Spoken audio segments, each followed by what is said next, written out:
The Duchess of Sussex today donned a headscarf as she joined her husband at South Africa's first and oldest mosque. To mark Heritage Day, a public holiday in South Africa, when the nation celebrates its culture, diversity, and traditions, the Duke and Duchess paid a visit to the historic Owl Mosque in Bo-Kaap, Cape Town. Meghan changed out of her casual clothes and covered her head with a scarf and wore a floor-length gown, and even helped a lady with her headscarf once inside the mosque.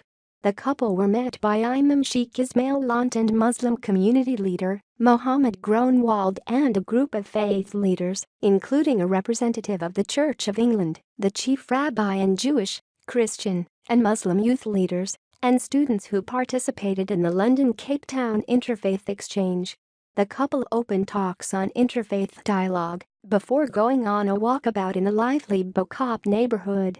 Libo Medal, 11, hugged both Meghan and Harry when they stopped to talk to crowds waiting for them in the historic Bo-Kaap neighborhood. She said of her meeting with Meghan, "I gave her a flower, a yellow rose, and she said, 'Can I get a hug? You're the sweetest person in the world,' and I'm like, 'What the heck?' And then I gave her a hug, and then the prince asked me, 'Did you give her a hug?' And he gave me a hug too." Asked who had the best hug, Libo replied, "The Queen." Meghan: "I felt the love and the care. I felt very special. It was just awesome. Everybody has had a good time seeing them." Libo was with a group called Brave, which provides rehabilitation through yoga and meditation to people with limited mobility due to physical trauma or injury. Volunteers from the Bo-Kaap organization handed the royal visitors packages of handmade soaps and bracelets to take with them and explained their work to yoga fan Meghan. Volunteer Indrani McMillan said, "They looked so happy, they looked so taken with the vibe. It's so amazing, they really know how to stir up a party effect.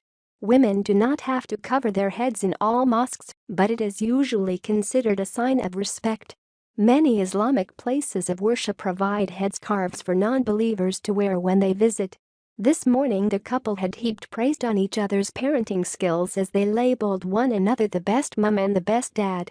Earlier in the day they had visited Monwabisi Beach on the outskirts of Cape Town to learn about the work of Waves for Change, which helps vulnerable children from township and challenging communities through the power of surfing. They also heard about the Lunchbox Fund, one of 4 charities to benefit from public donations made following the birth of their son Archie, who has joined his parents in South Africa for his first official royal tour. The Duchess hugged and joked with youngsters before the couple were asked to declare their personal strengths during a power hand bonding exercise, but Harry cheekily ducked the task and invited his wife to share instead. Meghan, 38, looked bashful as she tried to think of something and laughed as she said dancing is not her strong point, but suggested parenting was a new strength that she and Harry, 35, were learning and developing. Turning to her husband, she declared him the best dad, while Harry, who smiled and looked his wife in the eye with a loving "of," called her the best mum before they shared a tender kiss in front of the crowd. They left in separate cars as new mother Meghan went back to the High Commissioner's residence to look after 4-month-old baby Archie, while Harry traveled on a South African Maritime Police unit route to Cock Bay Harbour. The couple had traveled to the picturesque beach setting to learn how surf mentors are helping youngsters in need.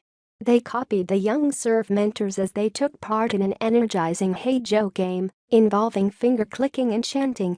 And there was even time for a little meditation, which Meghan, who has long been a proponent of daily mindfulness, as has Harry, took part in particularly enthusiastic. Asked what the message was they were trying to get across, Meghan replied, "I think what's amazing about being here today, as you can see, there's so much good happening in the world, and there's so much positivity and all of this diversity and inclusivity. Think the focus is on that." Harry said people from the local community who had suffered traumatic experiences were working with Waves for Change and were not only sharing their experiences but able to help the younger generation. The Duke added there was a whole generation of children with no role models at all, but now they were being given an opportunity. Highlighting the nearby townships, the Duke said, "It's amazing to think that just on the other side of here you've got tin huts with all these kids with nothing, and bringing them together a nice hot meal provided by Lunchbox Fund, and the sea of which they've been terrified of most of their lives. Meghan returned to the High Commissioner's residence to see Archie, while Harry was taken out on the sea by Cape Town's Maritime Police Unit, who are combating the illegal poaching of the abalone snail. A detachment from the Royal Marines, of which Harry is Captain General, have visited the police unit